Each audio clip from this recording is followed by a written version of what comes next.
Selling your home can potentially be one of the most stressful events in a person's life, but it need not be the case. If you are well prepared and know what to expect, it can be one of the most exciting life events. Whether you're a first-time seller or have sold properties in the past, understanding the overall process will help you stay organized and make informed decisions along the way. So let's get started. My name is Andre Forster from eXp Realty South Africa.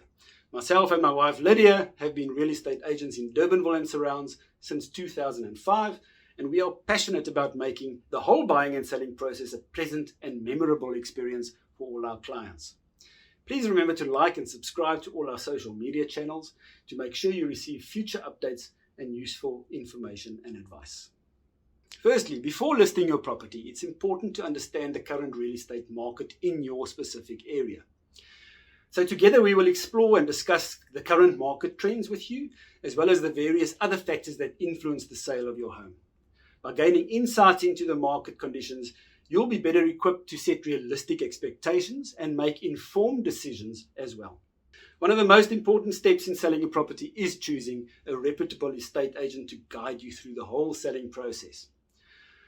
Good estate agents bring expertise, vast client and professional network and database, and strong negotiation skills to the table. Ask potential agents essential questions about their marketing strategies, their experience, their past references, all this to ensure a good fit between you and the agent. Make sure they have good communication skills and track record of successful sales. Your agent will be your trusted partner throughout the whole selling journey, so it's really important to find someone with the necessary skills that you can trust and also get along with. To make a positive impression on potential buyers, you'll want to prepare your property for the sale. First impressions really do matter, and by presenting your home in its best light, you'll attract more interested buyers and increase your chances of a successful sale at the best possible price. We'll provide practical advice on how you can enhance the curb appeal, declutter and depersonalize, and how to stage your home to make it easy for potential buyers to envisage themselves living there. And we can also advise you regarding any possible necessary maintenance or repairs that could affect the bottom line when you do sell. One of the most critical aspects of selling your home is pricing it strategically. Accurate pricing is vital to attract the right buyers and maximize your chances of a successful sale. You need to consider various factors when setting the marketing price, including the current market conditions, which we spoke about, and of course, recent comparable sales in your area.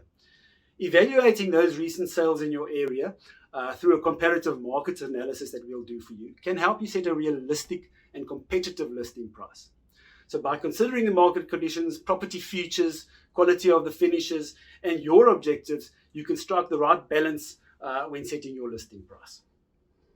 Now you need an effective marketing strategy. Now that your property is ready and priced right, to ensure maximum exposure for your property, it's crucial to employ effective marketing strategies. High quality photography and walkthrough videos and or virtual tours play a significant role in creating a favorable impression of your property. But to ensure maximum market exposure and to attract the right buyers and achieve the best possible price for your property, it is very important to make sure that you have a comprehensive digital game plan in place and an effective online marketing strategy. This should include the following: maximum exposure on all the major property websites and portals, comprehensive social media marketing on all the various social media platforms. More importantly, we need to do sponsored and targeted paid social media advertising campaigns based on specific buyer demographics. And then we need to follow that up with remarketing campaigns based on buyers' previous interests. Then, of course, we do extensive email marketing as well to our vast database of clients. And also vital, of course, is collaboration with a well-established network of other estate agents in the area with whom we collaborate. Using this cutting-edge marketing material and an extensive marketing plan, the objective is to create a platform of competition between the various interested buyers on your property so that you can achieve the best possible price in the shortest amount of time with the least inconvenience to you and your family. Right, negotiating offers and making counter offers. When you start receiving offers from buyers, you must ensure you have a clear understanding of all the legal aspects as well as the sales agreement and all the important clauses in the sales agreement before signing. Please also remember that sellers have a legal obligation to disclose any known material defects and relevant information about the property to potential buyers. We will assist you with that in the form of a property condition report, which will eventually form part of any sale agreement between you and a potential buyer. As offers start coming in, it's essential to navigate the negotiation process wisely to successfully close the best possible deal. We'll provide guidance on assessing and comparing different offers based not only on the price, but also taking into consideration the other suspensive and resolutive conditions, then negotiating effectively and handing the whole process through to a successful sale. By understanding the negotiation process and the legal and financial aspects involved, you'll be well prepared to finalize the sale.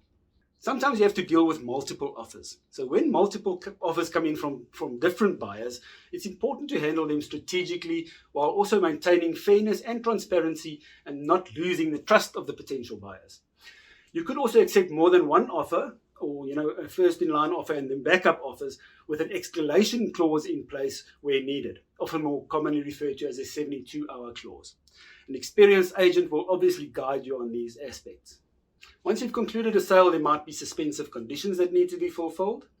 So if there are any suspensive conditions contained in a sale agreement, such as the buyer having to obtain a loan, or if the buyer needs to sell his existing property in order to buy your property, that's just to mention two examples. Those conditions will first have to be met and fulfilled before you know that your property is actually definitely sold. So once you have a successful sale, we now move on to the attorneys or the conveyancers. The seller usually nominates the conveyancer or attorney that will attend to the registration of the property from the seller into the name of the buyer in the deeds office. Once all suspensive conditions have been fulfilled, the conveyancer will prepare all the necessary transfer documentation for signature by all the parties. The conveyancer will also ensure that rates clearance certificates are obtained, levy clearance certificates are obtained where needed, and that transfer duty is paid over to SARS. They also liaise with the bond registration attorneys that are appointed by the buyer's bank. That's if a bond was required by the buyer. They'll also ensure that the necessary guarantees are obtained. They will also liaise with the bond cancellation attorneys appointed by the seller's bank. That's if there was a bond registered over the property by the seller. The conveyancer should also ensure that all agreed conditions in the sale agreement are adhered to, and that the necessary compliance certificates, of course, are obtained prior to registration of transfer. Once all these boxes have been ticked, the conveyancers will be in a position to attend to the transfer of ownership in the deeds office. Let's quickly speak about the costs involved when selling a property. There are obviously various costs that you must keep in mind when selling a property. There are usually compliance certificates, as we've spoken about, that you will need to obtain. Some are required by law and others are simply agreed upon in the sale agreement. These are, for instance, electrical compliance certificates, beetle certificates, gas installation certificate, an electric fence certificate, and if you're in Cape Town, also a water installation certificate. So there will be inspection fees charged by the various qualified contractors to see whether your systems and installations are compliant, and possible repair costs for any work that needs to be done if it is necessary to make sure that everything is compliant. Then there is the rates clearance certificate, which will have to be obtained from your local municipality, as well as homeowners association or body corporate levy clearances where applicable. If you have a bond registered over the property, there will also be bond cancellation fees that you will have to keep in mind. And of course, don't forget to budget for all the costs associated with moving. Then there are certain tax implications when selling a property as well that you need to keep in mind. Selling property in South Africa can have various tax implications, such as capital gains tax. Capital gains tax is applicable to the sale of a property, except in certain circumstances, but it is important to understand the possible implications thereof. As mentioned previously, transfer duty is another tax to keep in mind, although transfer duty is usually paid by the purchaser, unless, of course, the seller is registered for VAT, in which case the VAT replaces the transfer duty obligation, so the seller must then keep the VAT obligation in mind. We can give you guidance on these aspects, but it is important to speak to a tax consultant to make absolutely sure that you're aware of all the tax implications. Right, let's get down to some moving and relocation tips. As you near the completion of the sales transaction, it's time to start planning your move. Of course, if you can afford to get professional movers, they could lighten the burden considerably or even handle the entire process. But of course, not everyone can afford all that. Create a checklist of all the tasks you need to accomplish before, during, and after the move, such as packing, arranging a removal company, notifying internet service providers and alarm companies, and so on and so forth, and updating your address where necessary. Set a realistic budget, taking into account expenses such as packing materials, transportation expenses, and so forth. Also remember, there are always some unexpected expenses that will crop up. Moving is an excellent opportunity to declutter. So when packing, sort through all your items and donate or sell what you no longer need. In conclusion, remember, selling your home is a significant life event, and we are here to support you and help you turn a potential stressful situation into a happy memory. Feel free to reach out to us for further assistance or with any additional questions that you may have. Also, to stay updated in the future, please like and subscribe to our channels on YouTube, Facebook, Instagram, LinkedIn, and TikTok. You can also visit our website, propla.co.za, which features a frequently asked questions section that answers many property-related questions. If you need any advice, please do get in touch. We'd love to chat to you. Or if you're considering selling your property, of course, let us discuss a customized marketing plan tailored to your specific needs. In the meantime, take care, stay safe, and God bless.